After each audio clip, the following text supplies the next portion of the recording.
ઓય ઓલી કાગડી છે ને એને દેરને એટેક આવી ગયો. મેં તો સાંભળ્યું છે કે એને સુસાઇડ કર્યું. હા સુસાઇડ કર્યું હતું ને અને પછી એટેક આવી ગયો. એવી ધડ માથા વગરની વાત કરમાં કા સુસાઇડ હોય કા એટેક હોય એમાંથી એક હોય. અરે એને બેય છે, બેય થયો તો. બે કેવી રીતે હોય? તું કેવી વાતો કરસ?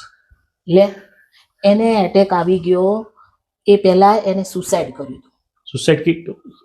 સુસાઇડ કેવી રીતે હોય? તું એમ કહેશ કે એટેક કર્યો હતો, હવે એમ કે સુસાઇડ કર્યું હતું. બે કેવી રીતે થાય? સમજાવજો જરાક. લે મને ખબર છે ને, એને તમે સાચા છો અને હું સાચી છું. એને એટેક આવ્યો તો એમાં હું સાચી છું ને એને સુસાઇડ કર્યું હતું એમાં તું તમે ભલે સાચી હો, પણ પેલા મને સમજાવ શું થયું તું. તું આવી ધડ માથા વગરની વાતો લે પછી મને એમ થાય કે આ ક્યુરિયોસિટી વધારે શું થયું છે, શું થયું છે. થયું તું હું ખરેખર? આવું બે ન હોય, ગમે એક હોય. અને હું સાબિત કરી દઉં બેય છે તો.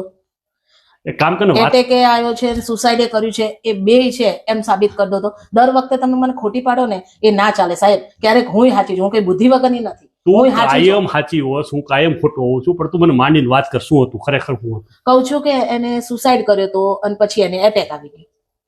હવે એ કેવી રીતે માનું? સુસાઇડ કરે તો એટેક કેવી રીતે આવે? સુસાઇડ થઈ ગયો મરી ગયો મને, એને થોડો એટેક આવે? એ કાગડી છે ને એના ખર્ચા બહુ જ છે અને એને સાસુએ તે એનથી ચડે એવી છે. તો એ લોકોના ઘરમાં બેફામ ખર્ચા કરે, કારણ વગરના ખર્ચા કરે. આમ ક્યાંય સમજી વિચારીને પુરુષો માથે બર્ડન ના આવે ને એવી વાત ના કરે. તો એમાં એન દેર બિચારો સમજો, કાગડીની વર્ણન તમને ખબર છે. તો એન દેરના માથે આ ઘરની બધી તાકડથી ના હતી. તો એન દેરના માથે 5 લાખનો દેણો થઈ ગયો અને વ્યાજ એટલું બધું વધી ગયું હતું ને તો બિચારો કશું કરી શકે એમ નહોતો. એટલે એને સુસાઇડ કરી લીધું, ઝેરની ગોળીઓ પી લીધી. પછી શું? પછી તો બધાને ખબર પડી ને તો બધા દવાખાને લઈ ગયા અને જેમ તેમ કરીને ડોક્ટરને કરગરીને ડોક્ટરને કે આ બચવો જ જોઈએ, બચવો જ જોઈએ, બચાવી લીધો બિચારા. એટલો સરસ રીતે બધું થઈ ગયું હતું. એને ઝેરે ઉતરી ગયું અને બચી ગયો સરસ રીતે. ઘરે આવી ગયા. તો પછી ઘરે આવી ગયા પછી એને એટેક આવ્યો અને ગુજરી ગયો. કેવી રીતે એટેક આવ્યો? પછી તો હાજો ન થઈ ગયો હોય?